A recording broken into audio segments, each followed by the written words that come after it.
VTV, एक रहस्य। एक बार भगवान विष्णु जी शेषनाग पर बैठे बैठे बोर हो गए और उन्होंने धरती पर घूमने का विचार मन में किया। वैसे भी कई साल बीत गए थे धरती पर आए और वह अपनी यात्रा की तैयारी में लग गए। स्वामी को तैयार होता देखकर लक्ष्मी मां ने पूछा, आज सुबह सुबह कहां जाने की तैयारी हो रही है? विष्णु जी ने कहा, हे लक्ष्मी, मैं धरती लोक पर घूमने जा रहा हूं। तो कुछ सोचकर लक्ष्मी मां ने कहा, हे देव, क्या मैं भी आपके साथ चल सकती हूं? भगवान विष्णु ने 2 पल सोचा, फिर कहा, एक शर्त पर, तुम मेरे साथ चल सकती हो। तुम धरती पर पहुंचकर उत्तर दिशा की ओर बिल्कुल मत देखना। इसके साथ ही माता लक्ष्मी ने हां कह के अपनी मनवा ली और सुबह सुबह मां लक्ष्मी और भगवान विष्णु धरती पर पहुंच गए। अभी सूर्य देवता निकल रहे थे, रात बरसात होकर हटी थी, चारों ओर हरियाली ही हरियाली थी। उस समय चारों ओर बहुत शांति थी और धरती बहुत ही सुंदर दिख रही थी और मां लक्ष्मी मंत्रमुग्ध होकर धरती को देख रही थी और भूल गई कि पति को क्या वचन देकर आई है और चारों ओर देखती हुई कब उत्तर दिशा की ओर देखने लगी पता ही नहीं चला। उत्तर दिशा मैं मां लक्ष्मी को एक बहुत ही सुंदर बगीचा नजर आया और उस तरफ से भीनी भीनी खुशबू आ रही थी और बहुत ही सुंदर सुंदर फूल खिले थे। यह एक फूलों का खेत था और मां लक्ष्मी बिना सोचे समझे उस खेत में गई और एक सुंदर सा फूल तोड़ लाई। लेकिन यह क्या, जब मां लक्ष्मी भगवान विष्णु के पास वापस आई तो भगवान विष्णु की आंखों में आंसू थे और भगवान विष्णु ने मां लक्ष्मी को कहा कि कभी भी किसी से बिना पूछे उसका कुछ भी नहीं लेना चाहिए और साथ ही अपना वचन भी याद दिलाया। मां लक्ष्मी को अपनी भूल का पता चला तो उन्होंने भगवान विष्णु से इस भूल की माफी मांगी। तो भगवान विष्णु ने कहा कि जो तुमने जो भूल की है उसकी सजा तो तुम्हें जरूर मिलेगी। जिस माली के खेत से तुम नए बिना पूछे फूल तोड़ा है, यह एक प्रकार की चोरी है। इसलिए अब तुम 3 साल तक माली के घर नौकर बनकर रहो। उसके बाद मैं तुम्हें बैकुंठ में वापस बुलाऊंगा। मां लक्ष्मी ने चुपचाप सर झुकाकर हां कर दी और मां लक्ष्मी एक गरीब औरत का रूप धारण करके उस खेत के मालिक के घर गई। घर क्या, एक झोपड़ा था और मालिक का नाम माधव था। माधव की बीबी, 2 बेटे और 3 बेटियां थीं। सभी उस छोटे से खेत में काम करके किसी तरह से गुजारा करते थे। मां लक्ष्मी जब एक साधारण और गरीब औरत बनकर जब माधव के झोपड़े पर गई तो माधव ने पूछा, बहन, तुम कौन हो और इस समय तुम्हें क्या चाहिए? तब मां लक्ष्मी ने कहा, मैं एक गरीब औरत हूं, मेरी देखभाल करने वाला कोई नहीं। मैंने कई दिनों से खाना भी नहीं खाया, मुझे कोई भी काम दे दो। साथ में मैं तुम्हारे घर का काम भी कर दिया करूंगी, बस मुझे अपने घर में एक कोने में आसरा दे दो।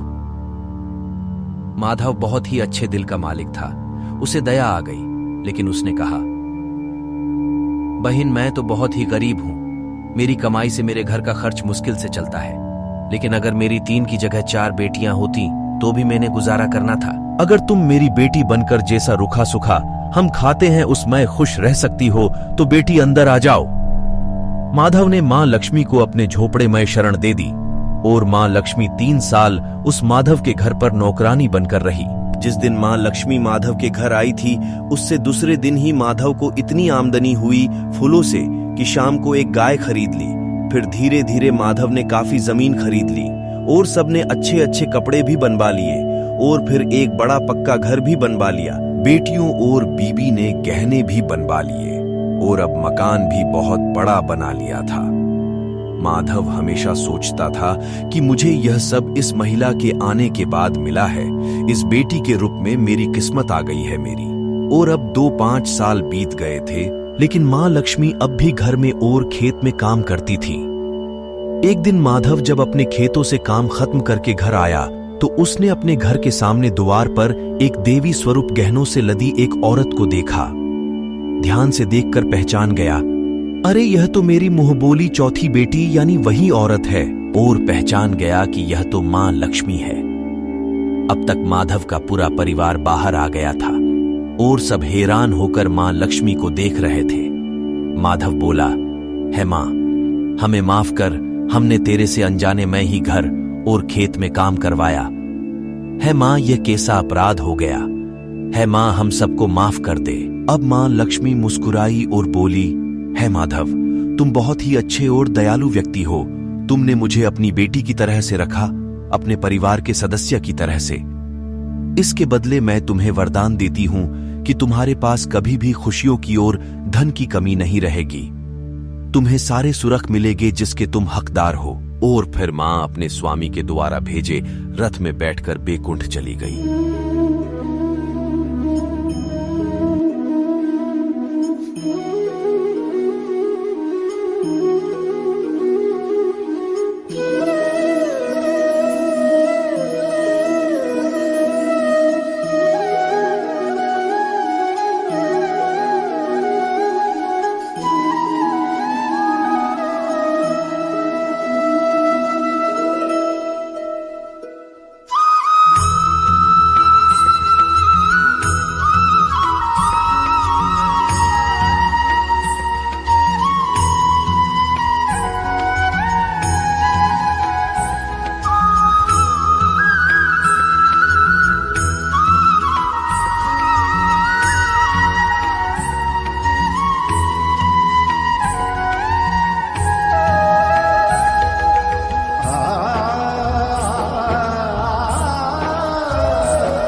ऐसे और धार्मिक जानकारी से जुड़े रहने के लिए सब्सक्राइब बटन पर क्लिक करें और बेल आइकन पर क्लिक करें। हर हर महादेव।